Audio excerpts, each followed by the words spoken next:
8.5 ತಿಂಗಳ ಜೈಲು ವನವಾಸ ಮುಕ್ತಾಯ.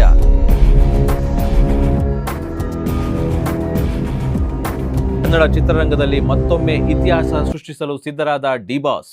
ಈ ಮಾತನ್ನ ನಾನು ಹೇಳ್ತಾ ಇಲ್ಲ, ಕನ್ನಡ ಚಿತ್ರರಂಗದ ಬಾಕ್ಸ್ ಆಫೀಸ್ ಸುಲ್ತಾನ ಡಿ ಬಾಸ್ ಅವರ ಅಭಿಮಾನಿಗಳು ಹೇಳ್ತಾ ಇರೋದು. ಇನ್ಫಾರ್ಮೇಷನ್ ಅಂಡ್ ಇಂಟ್ರೆಸ್ಟಿಂಗ್ ಸುದ್ದಿಗಳಿಗಾಗಿ public choice Kannada YouTube channel hi hello ನಮಸ್ಕಾರ, ನಾನು ಮಿಸ್ಟರ್ ಮಧು. ನೀವು ನೋಡ್ತಾ ಇದ್ದೀರಾ public choice Kannada.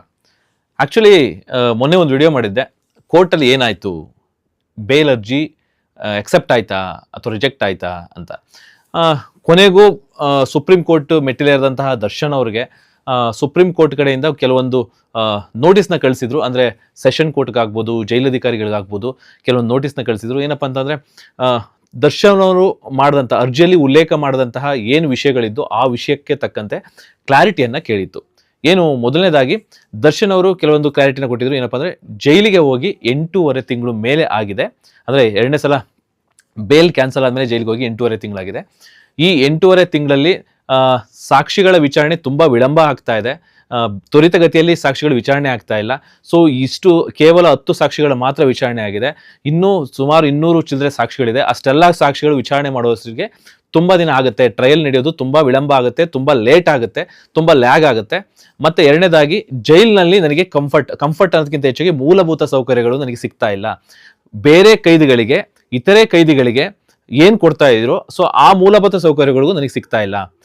Supreme court ನನಗೆ ಬೇಲನ್ನು ಕ್ಯಾನ್ಸಲ್ ಮಾಡುವಾಗ ಒಂದು ಆದೇಶವನ್ನು ಹೊರಡಿಸಿತ್ತು. ಏನಪ್ಪ ಅಂತಂದರೆ ಯಾವುದೇ ರೀತಿ 5 ಸ್ಟಾರ್ ಟ್ರೀಟ್ಮೆಂಟ್ ಕೊಡಬಾರ್ದು, ಎಲ್ಲ ಕೈದಿಗಳಂತೆ ನೋಡ್ಕೋಬೇಕು ದರ್ಶನ್ ಅವ್ರನ್ನ ಅನ್ನೊಂದು ರೀತಿಯಲ್ಲಿ ಹೇಳಿತ್ತು. ಬಟ್ ಆದರೆ ಇಲ್ಲಿ ಜೈಲಿನ ವ್ಯವಸ್ಥೆಯಲ್ಲಿ 5 ಸ್ಟಾರ್ ಟ್ರೀಟ್ಮೆಂಟ್ ಅಲ್ಲ, ಮೂಲಭೂತ ಸೌಕರ್ಯವನ್ನು ನನಗೆ ಕೊಡ್ತಾ ಇಲ್ಲ ಅನ್ನೋ ಒಂದು ಆರೋಪ ಅಂದರೆ ಉಲ್ಲೇಖವನ್ನು ಮಾಡಿತ್ತು.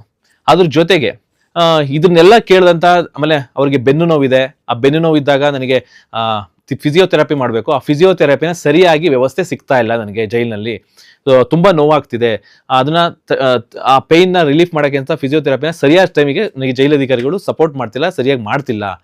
ಮತ್ತು ಇನ್ನೊಂದೇನಪ್ಪ ಅಂದರೆ ನನ್ನ ಕ್ವಾರಂಟೈನ್ ಸೆಲ್ಲಲ್ಲೇ ಹಾಕಿದ್ದಾರೆ. ಆ ಕ್ವಾರಂಟೈನ್ ಸೆಲ್ನಲ್ಲಿ ನನಗೆ ಯಾವುದೇ ರೀತಿ ಬಿಸಿಲಿನ ಇದಾಗಲಿ ಅಥವಾ ಬೆಳಕು ನೋಡೋಕ್ಕೆ ಆಗಲಿ ತುಂಬಾ ಕಷ್ಟ ಆಗ್ತಿದೆ. ಬೇರೆ ಇತರ ಕೈದಿಗಳ ಜೊತೆ ಇತರ ಕೈದಿಗಳ ರೀತಿ ನನ್ನನ್ನು ಬಿಡ್ತಾ ಇಲ್ಲ. ಈ ರೀತಿ ಕೆಲವೊಂದಿಷ್ಟು ಅರ್ಜಿಯಲ್ಲಿ ಉಲ್ಲೇಖ ಮಾಡಿ ಬೇಲ್ ಅಪ್ಲಿಕೇಶನ್ ಹಾಕಿದ್ರು.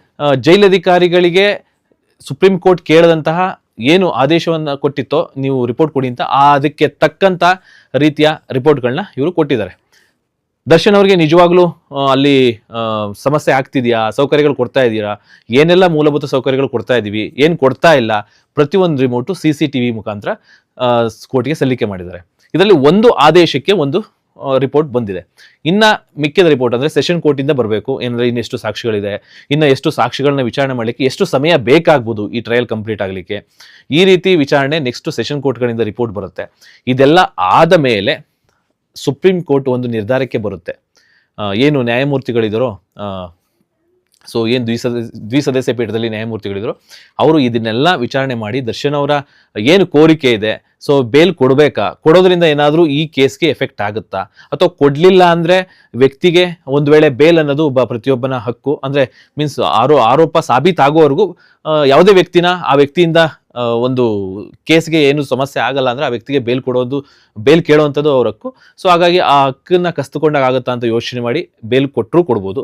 ಅಥವಾ ಇದರಿಂದ ಏನಾದರೂ ಸಾಕ್ಷಿಗಳ ಮೇಲೆ ಪ್ರಭಾವ ಬೀಳುತ್ತೆ ಅಥವಾ ಇನ್ನೇನೋ ಈ ಕೇಸ್ಗೆ ತೊಂದರೆ ಆಗುತ್ತೆ ಬೇಲ್ ಕೊಡೋದ್ರಿಂದ ಅಂತ ಅಂದ್ಕೊಂಡು ಕೊಡದೇನೂ ಇರ್ಬೋದು. ಬಟ್ ಅದು ಸುಪ್ರೀಂ ಕೋರ್ಟ್ ನಿರ್ಧಾರ.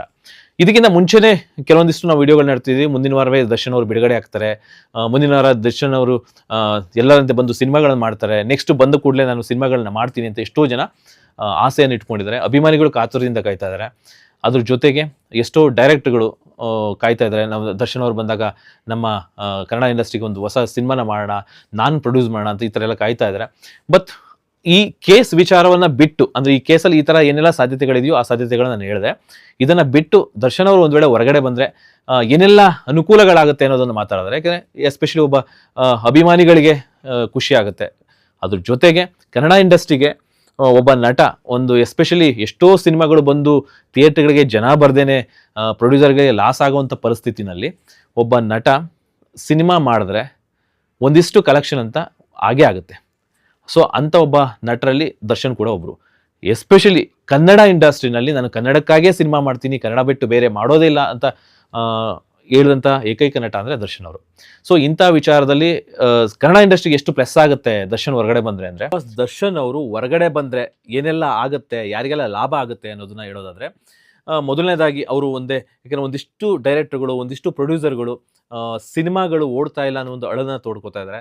ಒಂದು ವೇಳೆ ಅವ್ರು ಹೊರಗಡೆ ಬಂದರೆ, ಯಾಕೆಂದರೆ ಎಸ್ಪೆಷಲಿ ಅವರು ಕನ್ನಡದ ಸಿನಿಮಾಗಳು ಚೆನ್ನಾಗಿ ಮಾಡೋದ್ರಿಂದ, ಅಂದರೆ ಕನ್ನಡ ಸಿನಿಮಾಗಳಿಗೆ ಹೆಚ್ಚು ಒತ್ತನ್ನು ಕೊಡೋದ್ರಿಂದ, ಕನ್ನಡ ಪ್ರೇಕ್ಷಕರಿಗೆ ಹೆಚ್ಚು ಒತ್ತನ್ನು ಕೊಡೋದ್ರಿಂದ ಅವರ ಸಿನಿಮಾಗಳು ಕಲೆಕ್ಷನ್ ಆಗೇ ಆಗಿರುತ್ತೆ. ಯಾವುದೇ ಕಾರಣಕ್ಕೂ ಕಲೆಕ್ಷನ್ನಲ್ಲಿ ಮೋಸ ಆಗಲ್ಲ, ಆಗಿರೋ ದುಡ್ಡು ಬಂದೇ ಬರುತ್ತೆ ಅನ್ನೋ ಒಂದು ಭರವಸೆ ಇರೋದ್ರಿಂದ ಎಸ್ಪೆಷಲಿ ಪ್ರೊಡ್ಯೂಸರ್ಗಳಿಗೆ ಖುಷಿ ಆಗುತ್ತೆ ಮೊದಲನೇದಾಗಿ. ಮತ್ತು ಕನ್ನಡ ಚಿತ್ರರಂಗದಲ್ಲಿ ಎಷ್ಟೋ ಜನ ಟೆಕ್ನಿಷಿಯನ್ಗಳು, ಆರ್ಟಿಸ್ಟ್ಗಳು ಅವ್ರಿಗೆಲ್ಲ ಒಂದಿಷ್ಟು ಕೆಲಸಗಳು ಸಿಗುತ್ತೆ. ಮತ್ತು ಅವರು ನೋಡ್ಕೊಳ್ತಾ ಇರ್ತಕ್ಕಂಥ ಕೆಲವೊಂದಿಷ್ಟು ಪ್ರಾಣಿ ಪಕ್ಷಿಗಳ ಇದಾಗ್ಬೋದು, ಸೊ ಅವ್ರಿಗೆಲ್ಲ ಒಂದಿಷ್ಟು ಸಂಭಾವನೆ ಸಿಗುವಂಥದ್ದು.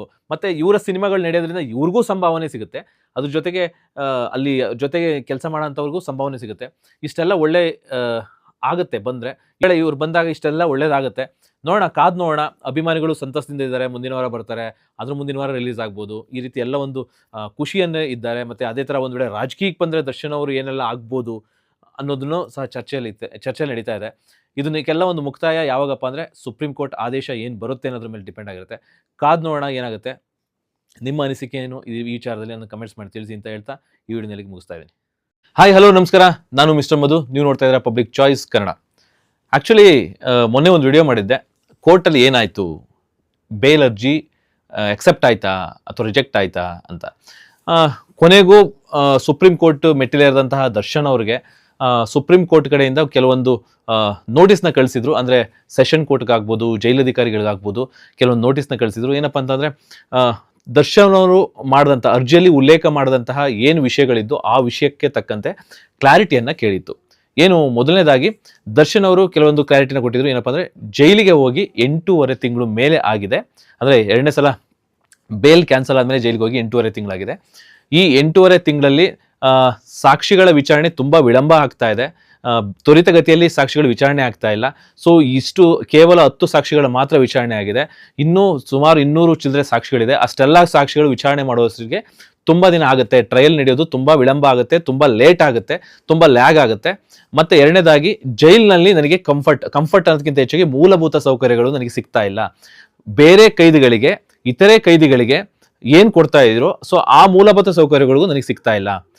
ಸುಪ್ರೀಂ ಕೋರ್ಟ್ ನನಗೆ ಬೇಲನ್ನು ಕ್ಯಾನ್ಸಲ್ ಮಾಡುವಾಗ ಒಂದು ಆದೇಶವನ್ನು ಹೊರಡಿಸಿತ್ತು. ಏನಪ್ಪ ಅಂತಂದರೆ, ಯಾವುದೇ ರೀತಿ 5 ಸ್ಟಾರ್ ಟ್ರೀಟ್ಮೆಂಟ್ ಕೊಡಬಾರ್ದು, ಎಲ್ಲ ಕೈದಿಗಳಂತೆ ನೋಡ್ಕೋಬೇಕು ದರ್ಶನ್ ಅವ್ರನ್ನ ಅನ್ನೊಂದು ರೀತಿಯಲ್ಲಿ ಹೇಳಿತ್ತು. ಬಟ್ ಆದರೆ ಇಲ್ಲಿ ಜೈಲಿನ ವ್ಯವಸ್ಥೆಯಲ್ಲಿ 5 ಸ್ಟಾರ್ ಟ್ರೀಟ್ಮೆಂಟ್ ಅಲ್ಲ, ಮೂಲಭೂತ ಸೌಕರ್ಯವನ್ನು ನನಗೆ ಕೊಡ್ತಾ ಇಲ್ಲ ಅನ್ನೋ ಒಂದು ಆರೋಪ, ಅಂದರೆ ಉಲ್ಲೇಖವನ್ನು ಮಾಡಿತ್ತು. ಅದ್ರ ಜೊತೆಗೆ ಇದನ್ನೆಲ್ಲ ಕೇಳಿದಂಥ, ಆಮೇಲೆ ಅವರಿಗೆ ಬೆನ್ನು ನೋವಿದೆ, ಆ ಬೆನ್ನು ನೋವಿದ್ದಾಗ ನನಗೆ ಫಿಸಿಯೋಥೆರಪಿ ಮಾಡಬೇಕು, ಆ ಫಿಸಿಯೋಥೆರಪಿನ ಸರಿಯಾಗಿ ವ್ಯವಸ್ಥೆ ಸಿಗ್ತಾ ಇಲ್ಲ ನನಗೆ ಜೈಲಿನಲ್ಲಿ.